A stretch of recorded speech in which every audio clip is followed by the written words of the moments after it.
तो class 11th में जैसे कि हम लोग त्रुटि पढ़ रहे हैं, मापन में त्रुटियां।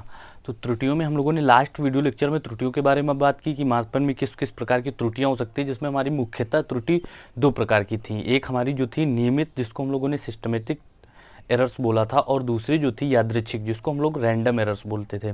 तो हम लोगों ने वहाँ पे सिस्टमेटिक एरर्स के बारे में चर्चा की थी। सिस्टमेटिक एरर्स और उनके काज देखे थे, मतलब वो किस किस कारण से हो सकती हैं, उपकरण द्वारा हो सकती हैं, व्यक्तिगत हो सकती हैं, या और भी टाइप की जो हमारी सिस्टमेटिक एरर्स थी उनकी काज के बारे में हम लोगों ने चर्चा की थी। अब जो हमारा नेक्स्ट टॉपिक था वो रैंडम एरर्स। वहाँ पे हम लोगों ने रैंडम एरर्स में भी देखा था कि रैंडम एरर्स का हमको काज नहीं पता होता है, पहले से हम उनके बारे में नहीं बता सकते हैं, ना तो हमका उनका मैग्नीट्यूड पता होता है कि उनका इस फिक्स मैग्नीट्यूड में एरर्स होंगी। तो ऐसी एरर्स को हम दूर करने के लिए क्या करते हैं, जो हमारा एक्सपेरिमेंट होता है, कोई भी जो हमारा परीक्षण होता है, तो हम उस प्रैक्टिकल को क्या करते हैं, उसको बढ़ा देते हैं, उसकी मतलब उसको बार बार दोहराते हैं। और बार बार दोहराने से क्या होता है कि हम जितनी भी हर बार जब प्रैक्टिकल करेंगे तो होता क्या है, हर बार हमको जो किसी भी प्रैक्टिकल की रीडिंग्स मिलती हैं तो वो हमको अलग अलग मिलती हैं। तो मान लिया कोई हम एक प्रैक्टिकल कर रहे हैं और उसको हमने 5 बार किया। कितनी बार किया? 5 बार। तो 5 बार करने पे पहली बार हमको जो रीडिंग मिली x1 मिली, दूसरी बार x2 मिली, तीसरी बार x3 मिली, चौथी बार x4 मिली, और पांचवी बार जो उसकी रीडिंग मिली लास्ट बार वो x5 मिली। तो हम करते क्या है कि अगर हमसे बोला जाए कि बताओ इसमें से सबसे जो ट्रू वैल्यू कौन सी, मतलब सबसे एक्यूरेट वैल्यू कौन सी होगी, तो अब इसका डायरेक्टली हमारे पास कोई आंसर नहीं होता है कि हम देखें और बता दें। तो हम लोग करते क्या है, हम इनका माध्य ले लेते हैं, मतलब इनका औसत ले लेते हैं। बच्चों औसत ही क्यों लेते हैं? क्योंकि जब एक्सपेरिमेंट परफॉर्म किए जाते हैं, कोई भी एक्सपेरिमेंट परफॉर्म किया जाता है तो माना जाता है कि जैसे जैसे हम उसकी संख्या बढ़ा देंगे, मतलब उसको एक ही एक्सपेरिमेंट को जब कई बार करेंगे तो हमारे एरर्स जो होती हैं वो रिड्यूस होती हैं, मतलब कम पड़ती हैं, पहले से कम पड़ती हैं। इस बात को याद रखिएगा।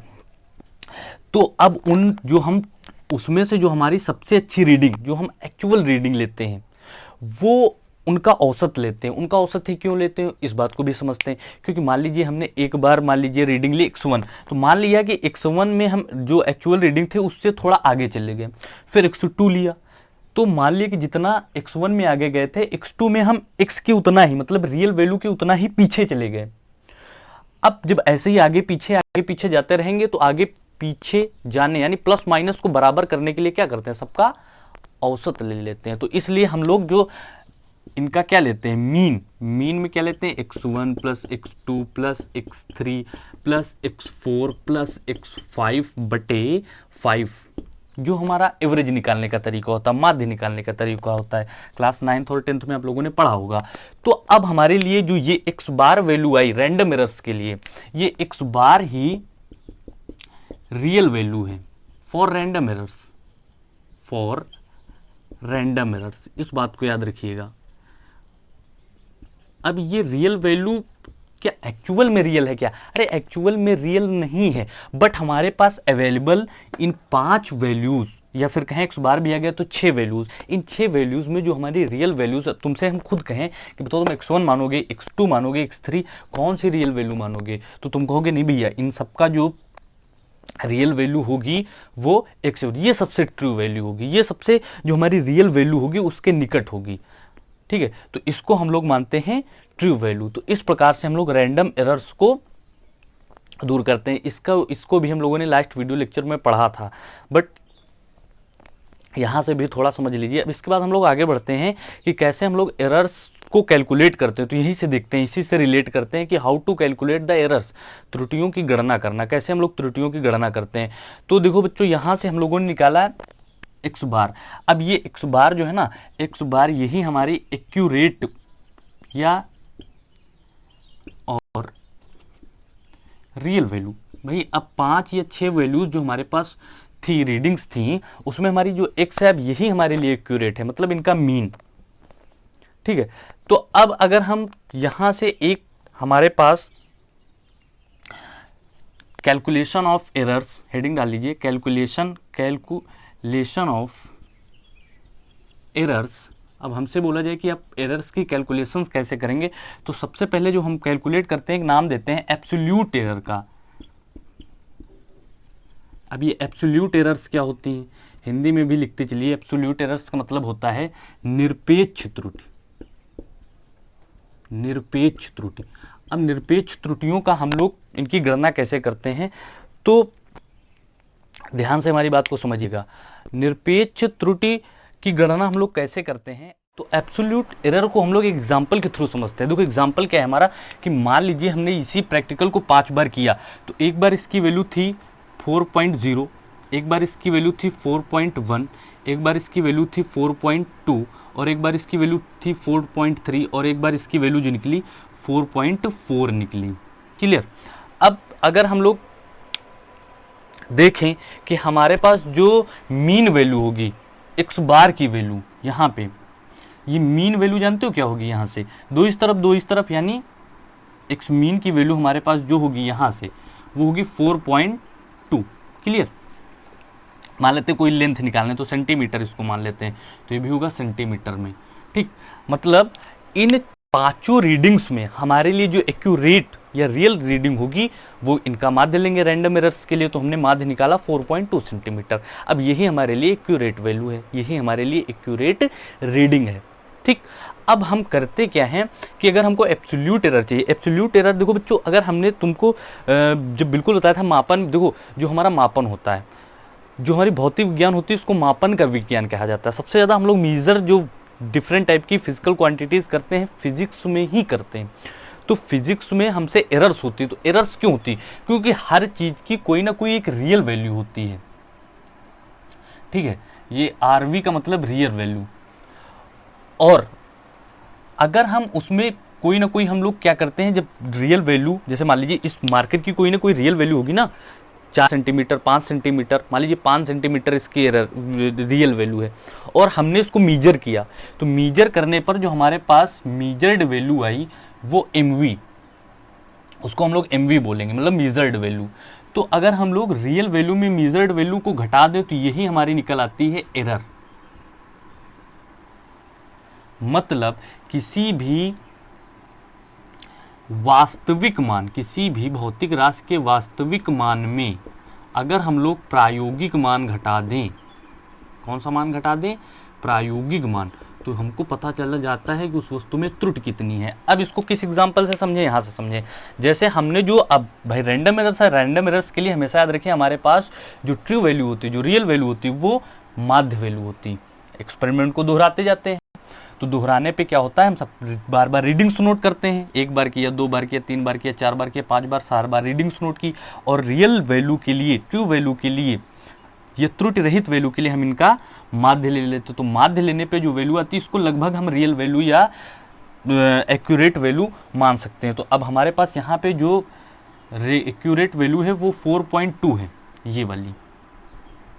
और अगर हम इसमें x1 मतलब पहले वाले एक्सपेरिमेंट में हमने कितनी त्रुटि की इसको निकालें, तो इसको घटा देंगे 4, तो 0.2, ये वैल्यू जो हो जाएगी, ये इसको हम लोग डिनोट करेंगे डेल्टा x1 से। मतलब एरर एन एक्सपेरिमेंट 1, एक्सपेरिमेंट 1 मतलब पहली बार एक्सपेरिमेंट को परफॉर्म करने में हमसे जो एरर हुई उसको हम लोग निकालते हैं, जो हमारे पास रियल वैल्यू है, और उसमें हम लोग घटाते हैं कौन सी वैल्यू, जो हम लोगों ने मेजर्ड की वैल्यू, जो हमने निकाली। क्लियर। और अगर देखा जाए तो फिजिक्स में अगर हम त्रुटि को मैथ से दिखाएं, कि अगर हमसे कहे कि भाई एक लाइन में त्रुटि को लिख दो, ज़्यादा मत बताओ कि किसी भौतिक राशि के जो परिमाण होता है, परिमाण को व्यक्त करने में जो अशुद्धता होती है, जो गलतियाँ होती हैं, ऐसे नहीं, एक लाइन में, तो हम सीधे लिख देंगे कि भैया ये वास्तविक मान माइनस प्रायोगिक मान बराबर त्रुटि। वास्तविक मान से जितना हम लोग इधर उधर होते हैं, अभी कभी कभी प्लस भी हो जाती है, माइनस भी हो जाती है, दैट्स डिपेंड कि हम लोग वास्तविक मान से आगे जाते हैं कि वास्तविक मान के पीछे रह जाते हैं, ये डिपेंड करता है कि आगे जा रहे हैं कि पीछे जा रहे हैं उस पर। लेकिन वास्तविक मान माइनस प्रायोगिक मान, यही हमारी त्रुटि होती है, और इसी को हम लोग बोलते हैं निरपेक्ष त्रुटि। इसी को जब हम लोग कैलकुलेशन में यूज करते हैं तो इसको बोलते हैं निरपेक्ष त्रुटि। और ये सारे एक्सपेरिमेंट्स के लिए अलग अलग होती है। अगर हम लोग यहाँ पे निकालें x1 के लिए, तो x1 को हम लोग इसको डेल्टा से प्रदर्शित करते हैं। कहाँ से प्रदर्शित करते हैं, यहाँ पे देख लीजिए डेल्टा से। अब क्योंकि हम लोग रीडिंग को x से दिखाई है, अलग अलग एक्सपेरिमेंट को x1 x2 x3 और तो अगर हम x1 की वैल्यू निकालें तो ये हमारी हो जाएगी x बार माइनस x1। ठीक है। इसी प्रकार डेल्टा x2 निकालें तो ये हमारे पास हो जाएगी x बार माइनस x2। अगर हम लोग यहाँ निकालें डेल्टा x3 को निकालें तो ये हो जाएगी x बार माइनस x3।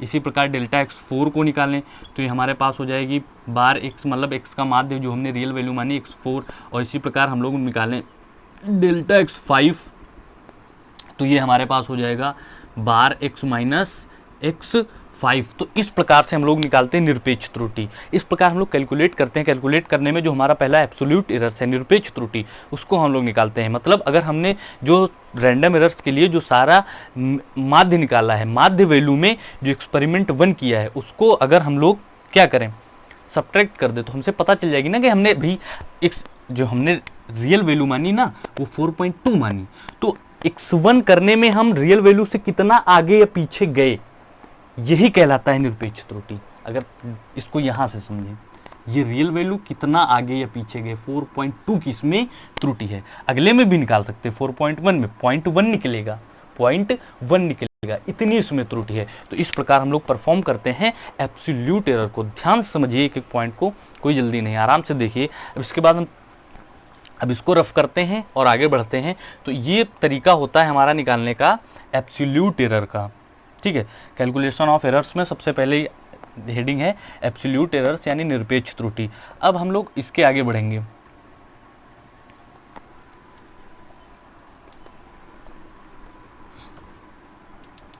अगला जो है हमारा सेकेंड टाइप,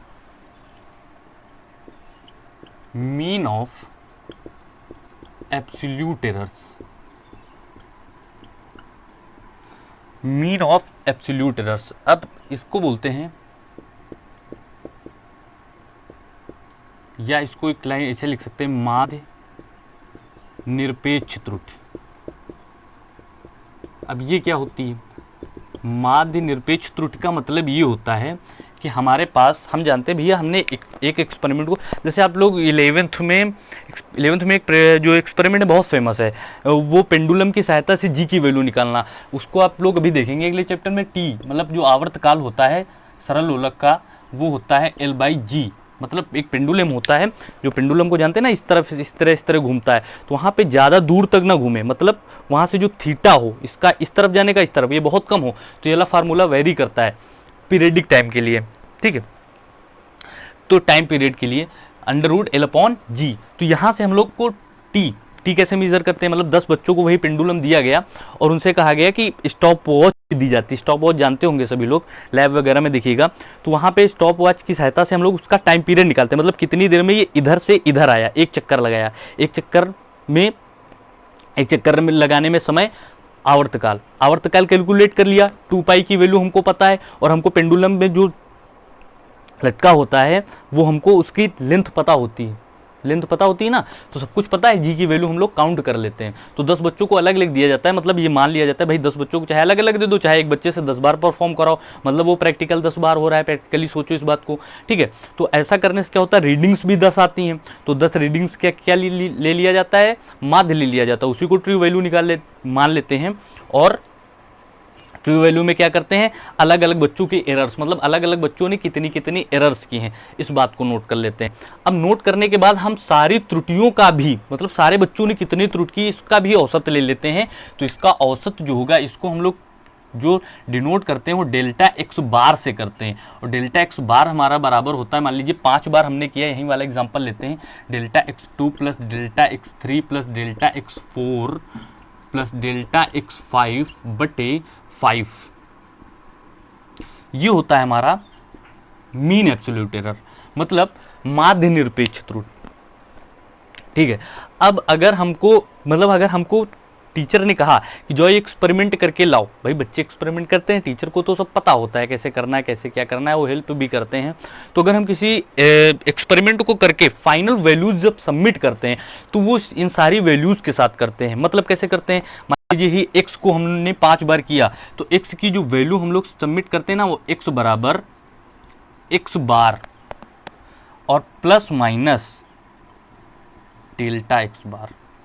इस बात को समझिए।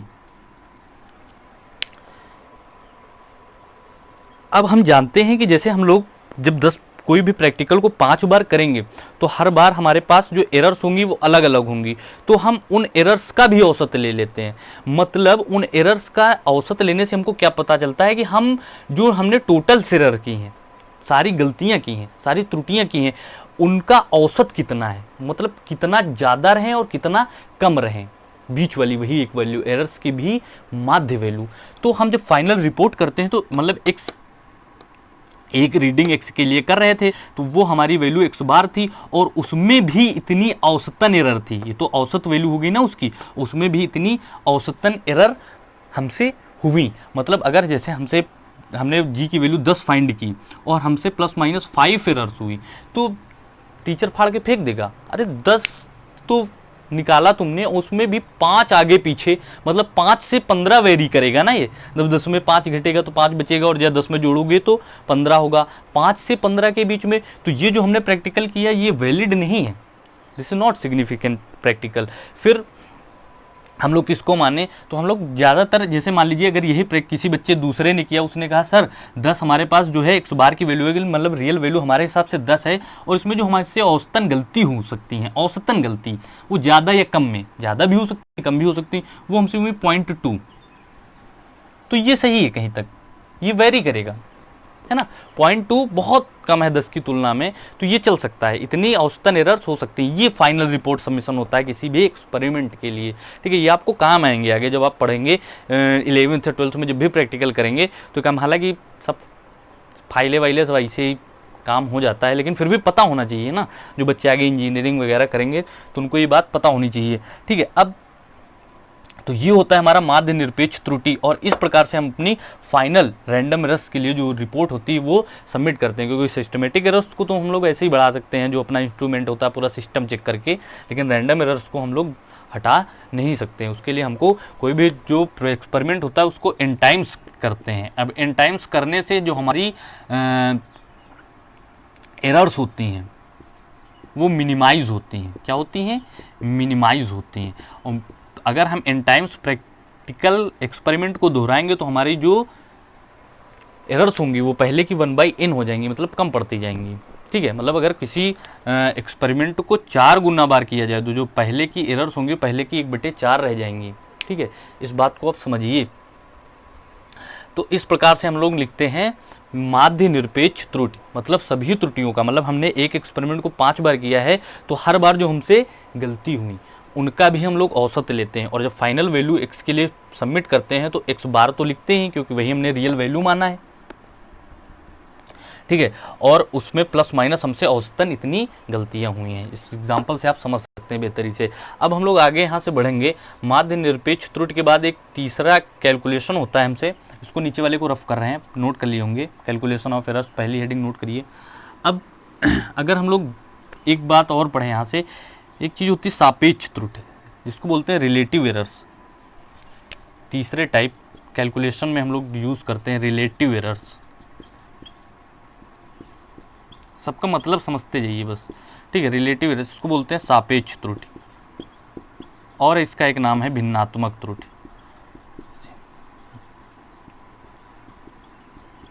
देखो, अगर हम बोलें कि जैसे हमने बोला कि बताओ जो हमारे पास रियल वैल्यू है ना, उसका कितने गुना हमारे पास, उसके सापेक्ष कितने गुना हमने एरर किया, मतलब उसी को भिन्न में लिखें, तुलना कर दे, तुलनात्मक दृष्टि, रियल वैल्यू और हमसे जो औसतन गलतियां हुई उनका अगर हम लोग तुलनात्मक अध्ययन करें तो इसी को हम लोग बोलेंगे सापेक्ष त्रुटि।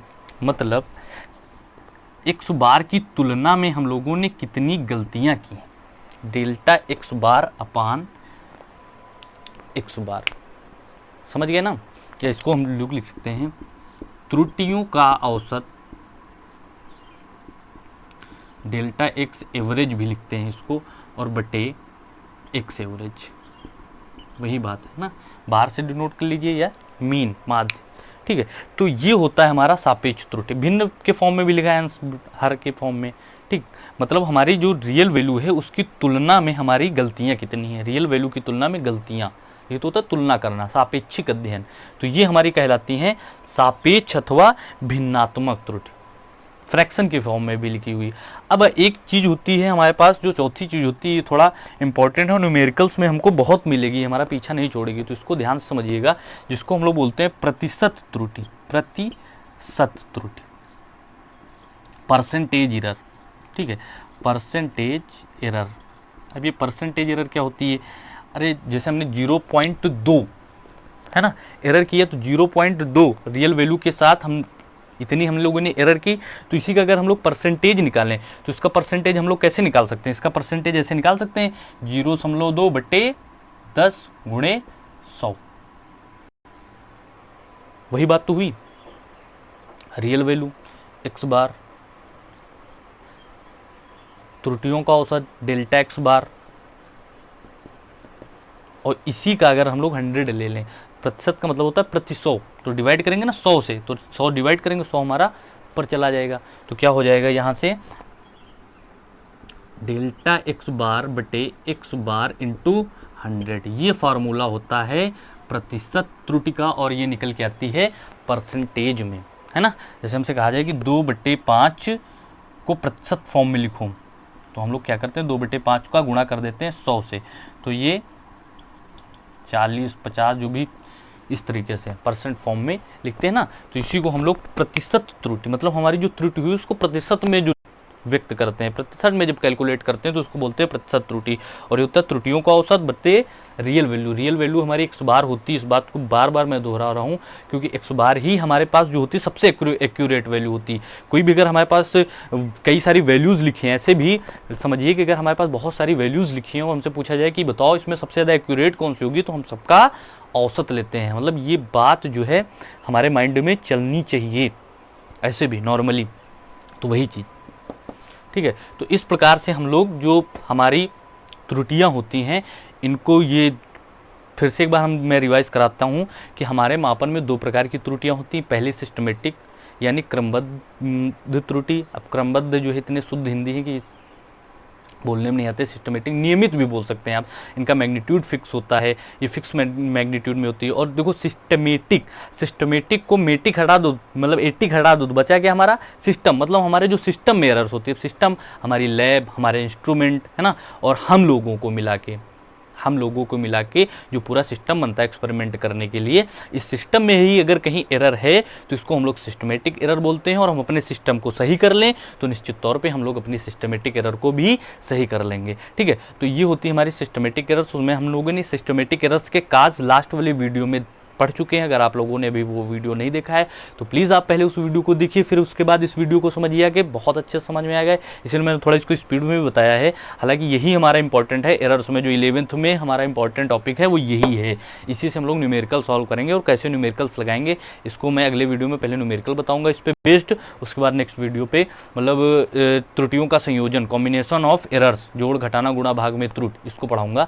तो दूसरी टाइप की जो हमने एरर्स पढ़ी वो रैंडम एरर्स पढ़ी। इनके बारे में हमको नहीं पता होता ना, इनके बारे में पहले से मैं कुछ बता सकता है, कोई भी नहीं बता सकता है कि ये एक्सपेरिमेंट में ये त्रुटियां आ सकती हैं। तो इनको दूर करने के लिए हम लोग क्या करते हैं कि अपने एक्सपेरिमेंट को बढ़ा देते हैं, मतलब एक्सपेरिमेंट को बढ़ाने का मतलब एक्सपेरिमेंट करने की संख्या को बढ़ा देते हैं, बार बार एक्सपेरिमेंट करते हैं। जो एक्सपेरिमेंट एक बार में होने वाला तो उसको कम से कम 5 या 10 बार करते हैं। ऐसा करने से क्या होता है कि हम सारी एक्सपेरिमेंट बार बार करने से जो हमारे पास रीडिंग आती हैं तो उन रीडिंग्स का हम लोग क्या ले लेते हैं, औसत ले लेते हैं। और औसत जो लेते हैं, औसत या माध्य लेने पे जो माध्य वैल्यू आती है उसी को हम लोग एक्यूरेट या रियल वैल्यू मान लेते हैं और फिर आगे बढ़ते हैं। और आगे बढ़ने से क्या होता है कि हम देखते हैं कि हमने हर एक्सपेरिमेंट जो किया, मतलब 5 बार एक्सपेरिमेंट किया, तो 5 बार पहली बार हमने जब एक्सपेरिमेंट किया तो हम उस माध्य वैल्यू से कितना आगे पीछे रहे, इसी बात को हम अगर कैलकुलेट करेंगे तो हमारी निकल के आती है निरपेक्ष त्रुटि।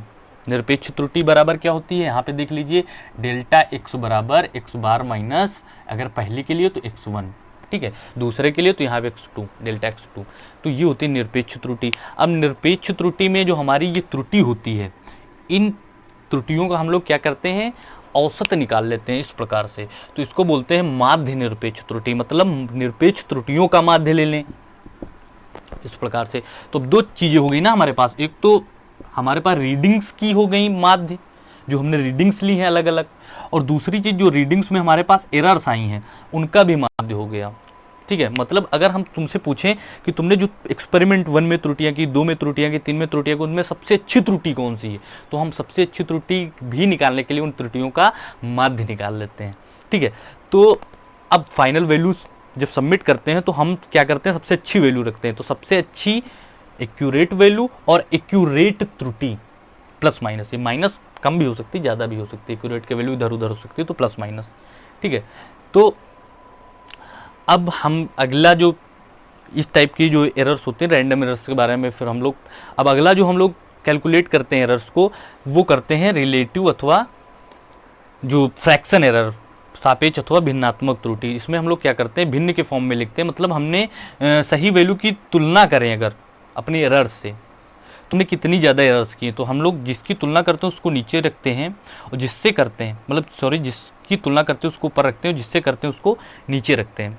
ठीक है, इस प्रकार से हम लोग, अगर हम लोग त्रुटि की कर रहे हैं तो त्रुटि को ऊपर रखेंगे, और जो हमारी जिससे कर रहे हैं उसको नीचे रखेंगे, इसी का त्रुटियों का परसेंटेज निकाल लेंगे, तो ये हमारी कहलाएगी प्रतिशत त्रुटि, मतलब त्रुटियों का प्रतिशत। तो इस प्रकार से हम लोग कैलकुलेट करते हैं त्रुटियों को, और हमारा जो न्यूमेरिकल है, न्यूमेरिकल पोर्शन इसी कैलकुलेशन पे बेस्ड है। तो इस कैलकुलेशन को थोड़ा ध्यान से बारीकी से समझिएगा, और अगर फिर भी कोई बात ना समझ में तो कमेंट करके बताइएगा। और अगर आपको ये वीडियो पसंद आई हो तो आप प्लीज़ वीडियो को लाइक करिएगा, चैनल पे नए हैं तो चैनल को सब्सक्राइब करिएगा, और इसको ज़्यादा से ज़्यादा अपने फ्रेंड सर्कल में शेयर करिएगा।